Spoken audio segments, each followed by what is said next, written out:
नमस्कार, मैं हूं आलोक मेहता। एडिटर साई में आपका स्वागत है। हमारा अनुरोध है कि एडिटर साई देखें, लाइक करें, सब्सक्राइब करें, मित्रों को ग्रुप से भी आग्रह करें कि वे भी सब्सक्राइब करें, ताकि अधिकाधिक दर्शकों तक समय पर हमारी बात पहुंच सके और उनकी राय और आपकी राय भी हमको कमेंट के रूप में मिल सके। अमेरिका के बाद यूरोप में भारतीय सुरक्षा एजेंसियों की, जांच एजेंसियों की एक और बड़ी सफलता। महावर राणा के बाद जिस तरह से प्रत्यावर्तन का कार्रवाई शुरू हुई है, उसमें अब भारत के पंजाब नेशनल बैंक को 13,000 करोड़ से अधिक की ठगी करने वाले मेहुल चोकसी को यूरोप यानी बेल्जियम में गिरफ्तार कर लिया है। भारत के कहने से, भारत के आग्रह से, भारत वर्षों से जो प्रयास कर रहा था, उसका परिणाम है कि ठगी करके भागो तो पकड़े जाओगे। और कौन है ये? चाचा मेहुल चोकसी हैं, जिनका भतीजा नीरव मोदी पहले से ही ब्रिटेन की जेल में बंद है। ऐसा नहीं है कि भारत सरकार कार्रवाई नहीं करती है। भारत सरकार तो लगातार उसके भागने से, देखिए, भारत से किसी तरह से चुपके से जैसे ही मालूम होता है, हमारे यहाँ तो गद्दारों की भी कमी नहीं रही ना। प्राचीन काल से ही, जिसको हम कहते हैं आजादी के समय में भी, सारी गद्दारी करने वाले लोग या उसके बाद भी जो गद्दारी करते हैं उसी का परिणाम होता है। कोई जासूसी करता है, कोई भारत विरोधी षड्यंत्र करता है, तो कोई ठगी करके यहां से भागने में इसी तरह सफल हो जाता है। तो मेहुल चोकसी डायमंड, अब डायमंड तो कहने को उसी में तो ठगा किया, बड़ा फेमस नाम था गीतांजलि। देखिए, नाम भी ऐसा दिया था जिससे कि लोग बड़े आकर्षित हुए। सैकड़ों उसके भारत में, ऐसे कह सकते हैं, उसकी शॉप्स या कहे कि सेंटर्स सैकड़ों, 4,000 बताए जाते हैं उसके उसने बना रखी थी दुकानें। और जहां लोगों को, अब उसमें डायमंड होता था कि नकली डायमंड होता था, कहीं असली होता था, और अंतर्राष्ट्रीय स्तर पर उसके नाम पर उसने अपना बड़ा भारी धंधा पूरी दुनिया में फैलाया हुआ था। और उसमें भी पंजाब नेशनल बैंक का जो रिकॉर्ड्स है, जिस पर चार्जशीटेड चीजें हैं, 13,800 के करीब करोड़, 13,800 करोड़ आप अंदाज लगाइए, अरबों में इसको कह सकते हैं कि उतनी ठगी करके देश से भाग गए चाचा, भतीजा और परिवार। तो भतीजा पहले से है, वो कोशिश करता है उसको लाने के लिए। भारत प्रत्यावर्तन के लिए कोशिश तो कर ही रहा है कि भाई जैसे आतंकवादी हो या भारत से अपराध करके भारतीय ऐसा हो, जो विदेशी आतंकवादी पाकिस्तानी, उसकी सहायता लेकर के, उसके बनकर के मुंबई के 26/11 के लिए जिस तरह से राणा को लाने में सफलता मिली है। अब कहिए पहले क्यों नहीं आया? अरे भाई, जब वहां के कानून, वहां के नियम, वहां के कोर्ट किसी देश से आप उठा करके किडनैप करके नहीं ला सकते हैं। ऐसे ही मेहुल चोकसी का, जो उस पर तो हम पहले चर्चा कर चुके हैं, इसलिए इस पर बताना जरूरी है कि नीरव मोदी, बार बार कहा जाता भाई वो कैसे नहीं ला रहे, भाई ब्रिटेन का कानून। दुर्भाग्य, यहां मैं इसकी चर्चा करूंगा। अमेरिका और यूरोप अब थोड़ा सा ठंडा हो रहा है भारत का रौब देखकर, भारत की शक्ति देखकर। और प्रधानमंत्री नरेंद्र मोदी, विदेश मंत्री एस जयशंकर और गृह मंत्री अमित शाह, ये देखिए, ये त्रिमूर्ति जो इस समय दुनिया में, जिसको कह सकते हैं कि एक तरह से बड़े ऑपरेशंस क्या हो सकता है, उसके लिए विचार विमर्श कर रही है अपने सहयोगी से। राजनाथ सिंह भी उस पर शामिल है। अजीत डोवाल सुरक्षा सलाहकार है, वो मंत्री नहीं है, लेकिन वो सुरक्षा के सारे इंटेलिजेंस ब्यूरो में रहे हैं, तो उनकी तो अपनी उनकी सारी दुनिया से पकड़ एजेंसियों के साथ उनका विचार विमर्श लगातार होता है। जांच एजेंसियां हो, सीबीआई हो, आईबी हो, रॉ हो, एफबीआई हो, सीआईए हो, केजीबी हो, मोसाद हो, दुनिया की MI5 हो, MI6 हो, फ्रांस की हो, नाक्रिस्टन डेंस जर्मनी की हो, जापान की हो, सब एजेंसियों के साथ तालमेल। भारत में तो बैठक भी की गई बाकायदा, इसीलिए कुछ समय पहले, आपको याद होगा, हमने उस पर चर्चा की थी। भारत वो केंद्र बन गया है जो दुनिया में अपराधियों को, आर्थिक अपराध हो या आतंकवादी अपराध हो, उनको, उनके विरुद्ध जो भारत का अभियान है वो लगातार सफल हो रहा है।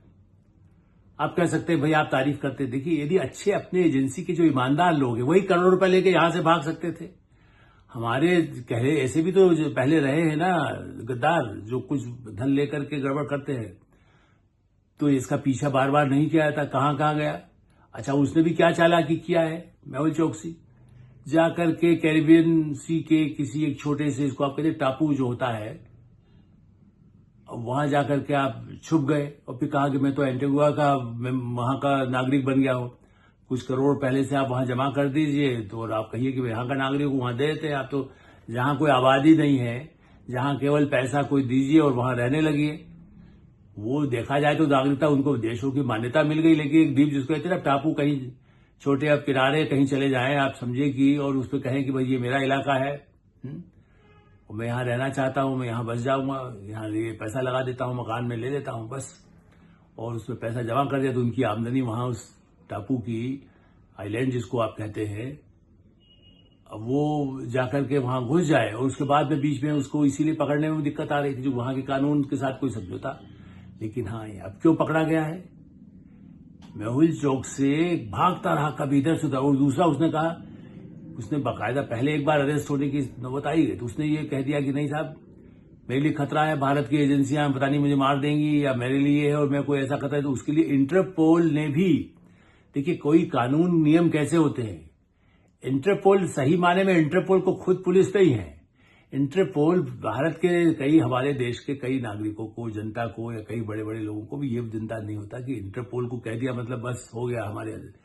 इंटरपोल एक कोऑर्डिनेटिंग बॉडी है, जिसको आप ये कहते हैं कि भाई हमारे देश का ये भागा हुआ आदमी है, ये कहीं इधर उधर भागता है, तो ये आपके लिए खतरा है, और ये हवाई जहाज में कहीं भी बैठे, इसको गिरफ्तार किया जाए, पकड़ा जाए। तो होता क्या है कि इंटरपोल खाली सूचना देता है कि आपका ये अपराधी यहां से जा रहा है, ये है, इसके लिए अभी ये यात्रा करेगा, इसका ये असर हो सकता है। अब उसने कानूनी बड़े बड़े वकील वहां बैठे, करोड़ रुपए लेके, जो यहां से 13,000 करोड़ का धन इधर से लेके गए हैं ये लोग, तो वो कोई वकील कर लेते, वो कहते साहब ये नहीं, इसका अभी हमारा तो केस चल रहा है, अभी हमें फैसला नहीं आया है। तो भारतीय अदालतों के लगातार, हमारे यहां भी तारीख पे तारीख होती है, लेकिन उसको वहां तारीख वहां भी कम नहीं होती है। तो भारत के कानून और अदालत के ही डिमांड पर ही मेहुल चोकसी की बेल्जियम में गिरफ्तारी हुई है, ये कोई ऐसा नहीं। और उसको अदालत का चूंकि उनको बता दिया गया, 2018 चल रहा है मामला, 5-7 साल आप समझिए, आप ज्यादा हो गए, 8 साल हो गए, 2018 आप समझिए, 2017-2018 से कहानी चल रही है मेहुल चोकसी की, और अपोजिशन भी उठाता रहता है कैसे भाग गए, उनको पकड़ते क्यों नहीं है। भाई आपकी सरकार है, आप कर्नाटक सरकार को पुलिस भेज करके क्या गिरफ्तार कर सकते किसी को बाहर, देश के बाहर? या आपकी जब सरकार रही तब ऐसे किसको आप लेकर के आ गए थे ऐसे बाहर से? राणा को ला पाया था कोई? आप देखिए, हेडली का मामला भी आज से नहीं चल रहा था, उससे भी वहां पूछताछ की गई, उसको इस तरह से मजबूर किया गया कि तू 35 साल तो वही जेल में मरेगा अमेरिका में, लाकर के भी उसे जितना बुलवाना था कह दिया, चलो तुमको यहां पर कोई फांसी, तो तुम वैसे भी अमेरिका कहता है कि फांसी मत दीजिए, तो बता दो जितना राज, तो उसी ने तो राणा का भी राज बताया, उसने बताया भारत में कहां कहां मेरे क्या संबंध थे, कैसे आया कैसे गया। तो आप ये देखिए कि अब आर्थिक अपराध, इकोनॉमिक ऑफेंसेस के लिए सीबीआई लगी होती है, एनफोर्समेंट डायरेक्टर, ईडी सबसे बड़ी एजेंसी है, जिसके लिए यहां पर केजरीवाल साहब रोना रोते, कभी संजय राउत रोते, कभी कोई रोता है।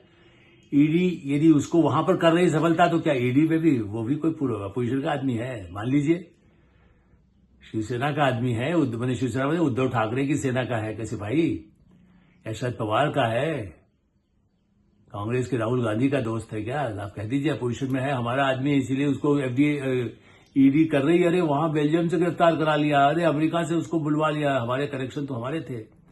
हमने पहले भी चर्चा की, कनेक्शन तो उनके भारतीय लोगों से रहे पहले भी, चाहे वो डायमंड के व्यापार के ठगी के नाम पर हो, या आतंकवाद की उसमें हो, कभी क्रिकेट के नाम पर हो, किस नाम पर भारतीयों के नेताओं के साथ, अधिकारियों के साथ कैसे कैसे संपर्क कर लेते हैं, और जो ऐसे उनके शिकार बन जाते। मैं अभी भी कहूंगा, मैं अभी भी बेटा डाउट देता हूं अदालत के हिसाब से, अदालत भी यही कहती है भाई देखो क्यों फंस गए थे ये। यदि नेताओं को या उनसे जुड़े हुए लोगों को, या किसी भी ऐसे क्षेत्र से, वो डॉक्टर हो, चाहे इंजीनियर हो, या व्यापारी हो, उनको यदि साथ में लेने के, उनके सहारे से कुछ काम करता है, तो अपराध में शामिल होने का आरोप तो उन पर भी आता है। यदि हमारे यहाँ किसी को शरण दे देंगे जो अपराधी है, तो हमारे ऊपर भी तो वही कार्रवाई होगी। अपराधी को शरण देना भी अपराध है।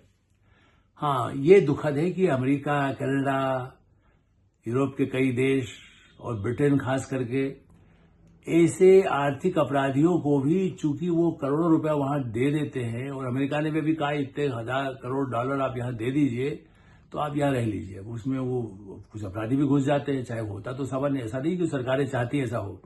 उनके नियम कानून में ऐसा प्रावधान नहीं है कि भाई यदि आप बाहर से अपराध करके भाग के आए हैं तो आपको अंदर एंट्री नहीं मिलेगी।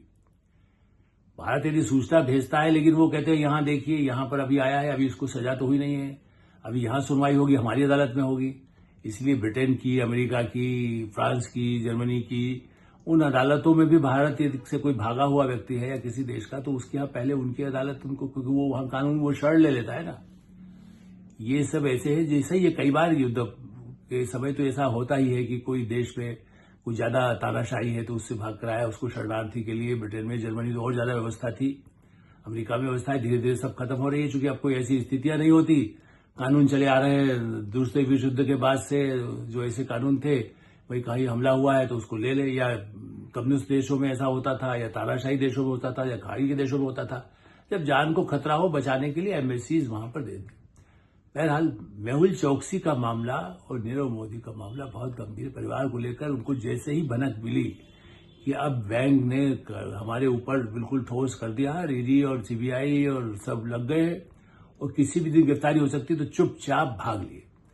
नेपाल के रास्ते भाग सकते हैं, मुंबई के रास्ते सकते हैं, शिप से भाग सकते हैं। एक बार जब उनके हाथ में पासपोर्ट था और तब तक यहां से पासपोर्ट उनका जब्त ही हुआ, वो भाग गए। लेकिन ये कितनी बड़ी सफलता है, आतंकवादी हों या ठग हों, बैंक को ठगी कर रहे हों, जनता को भी करोड़ों का तो ये भी माना ही जाता है कि उन्होंने डायमंड के नाम पर भी पता नहीं क्या टिकाया, चूंकि डायमंड की पहचान हर जगह नहीं करते लोग। नेकलेस बना हुआ है, उसे दुनिया में बेच रहा था, बेल्जियम में बेच रहा था। और ये भी बताना आवश्यक है कि बेल्जियम में क्यों पड़ा, क्योंकि इसका मतलब है कि व्यापार का धंधे में अभी भी उसके कनेक्शन थे। बेल्जियम भारत के डायमंड की पॉलिशिंग और उस काम के लिए बेल्जियम का बड़ा ही उपयोग होता रहा है, और इस दृष्टि से बेल्जियम यूरोप में एक हब है। और कांग्रेस रजीम की बात करें तो कई बार इस तरह की सूचनाएं भी एजेंसीज के सामने आई हैं कि जो कई प्रभावशाली लोग, विशेष विमान से जाने वाले लोग, सरकारी लोग भी कई बड़े बड़े बक्से लेकर के जाते थे, और वो कहां जाते थे, बाद में वो बक्से वापस नहीं आते थे। अब ये भी एक समस्या रही है कि क्या वो काला धन तो नहीं जाता था उसी बेल्जियम के रास्ते से। जो पास में लक्समबर्ग है, मैं चूंकि वर्षों जर्मनी में रहा हूं, बेल्जियम उसके पड़ोस में बॉर्डर पर है, तो वहां ऐसा ही था कि जैसे 3 घंटे के लिए आपको कहीं जाना है शाम को, तो 2 घंटे निकल आइए, वहां बसेस पहुंच सकते हैं। इसलिए मैं कह सकता हूं कि वहां उस तरह के कसिनो हों या कुछ ऐसे लोग हों जिनसे कि आप व्यापार कर सकते हो, तो बेल्जियम यूरोपियन यूनियन का, यूरोपीय संसद का भी ब्रसेल्स जो है वो केंद्र है, राजधानी है एक तरह से। यूरोपीय देशों की संसद की जो केंद्र है, संसद उसका यदि भवन कहे, बेल्जियम का अपना है राष्ट्र का, लेकिन यूरोपीय संसद का भी प्रमुख केंद्र बेल्जियम है। और ये क्यों हुआ है, क्योंकि यूरोपीय, जैसे हमने पहले बताया था, यूरोपीय यूनियन की जो प्रमुख है उन देशों की, वो भी भारत आई थी अध्यक्ष, उनके साथ हमारा ट्रेड समझौता होने भी जा रहा है। अमेरिका भी तुरंत द्विपक्षीय ट्रेड के लिए लगभग कुछ महीनों में वो भी पूरा होने वाला है। बराबरी के स्तर पर कैसे हो सके, फ्री ट्रेड का मतलब है कि आप दोनों एक समान दरों पर समान टैक्स के साथ करेंगे। तो बेल्जियम ने इसलिए भी किया कि भारत सरकार की, इंटरपोल ने वो कैंसिल कर दिया था, हो गया 2 साल पहले 2023 में, 2023 में इंटरपोल ने कहा कि अब ठीक है, इनकी इसके लिए हम नोटिस का खत्म हो गया, तो फिर वो भाग रहा, कुछ और देशों में भी पाया गया, और हमारी एजेंसियां पीछे लगा रही है। देखिए, ये कहते कैसे होता है, जांच पर जांच, पीछे के पीछे। अब किस किस की ओर निकल करके आएंगे, ये अभी कहानी कभी और बताएंगे आपको, लेकिन उसका पीछा लग करके जैसे ही हुआ तो बेल्जियम को हमारी एप्लीकेशन में वहां ध्यान दिलाया गया कि भाई देखिए, मेहुल चौकसी यहाँ, ये हमारी अदालत ने कहा इसकी जरूरत है, इसको गिरफ्तार तो वही तो कर लीजिए। अब उसको वापस लाने की तैयारी, उसके लिए कानूनी प्रक्रिया होगी, हो रही है। उम्मीद करते हैं कि वो सफल होगी, नहीं तो कम से कम वो, जैसे नीरव मोदी वहां जेल में है, लगातार जेल में है, और ब्रिटेन की जेल भी कम नहीं होती है यातना के लिए। ये मत समझिए कि वो समझता है कि यहां पर ये हमें फाइल, बल्कि भारत में तो कई बार सुविधाएं कुछ ले लेते हैं, ब्रिटेन में जो नियम कानून है उससे अधिक नहीं मिलेगी, अमेरिका में नहीं मिलेगी। हेडली वहां को अयेश नहीं कर रहा है, भारत की निगाह वहां भी है और लंदन में भी है। इस दृष्टि से ये भारत की जांच एजेंसियों का, ईडी का, सीबीआई का, ये बहुत बड़ी उपलब्धि मैं इसको मानता हूं, जो सामान्य लोग चाहे न समझें, लेकिन आतंकवाद जब से हुआ, उस पर स्विस बैंक के और स्विट्जरलैंड में भी यूनाइटेड नेशंस के और सब कई प्रतिनिधियों के साथ वहीं पर जब कैसे कैसे कानून बनाए जा रहे हैं, ये 2001-2 से आप समझिए कि मैं चूंकि देशों में गया भी हूं, स्विट्जरलैंड भी गया हूं, वहीं के अधिकारियों ने भी सारा काफी बताया था। इसलिए मैं कह सकता हूं कि अपराधी अब भारत के चंगुल से जहां तक हो सके नहीं बच सकेंगे। दुनिया के किसी कोने में होंगे, उन्हें मोदी की टीम उठा करके ले आएगी, ये भरोसा रखिए। और मोदी की टीम मैंने भारत के 140 करोड़ जनता की ताकत अब खींच रही है दुनिया के बड़े से बड़े अपराधी को, बड़े से बड़े आतंकवादी को भारत के में न्याय का मतलब दंड दिलाने के लिए, कड़ा से कड़ा दंड, फांसी हो, आजीवन कारावास हो, बंद रहे जेलों में, यही स्थिति रहने वाली है। एटोसाई में हम विराम देते हैं। आप एटोसाई देखते रहिए, लाइक करें, सब्सक्राइब करें, मित्रों को, ग्रुप्स को फॉरवर्ड करें। आपकी जो राय हो उससे भी हमें अवश्य अवगत कराएं। धन्यवाद, नमस्कार।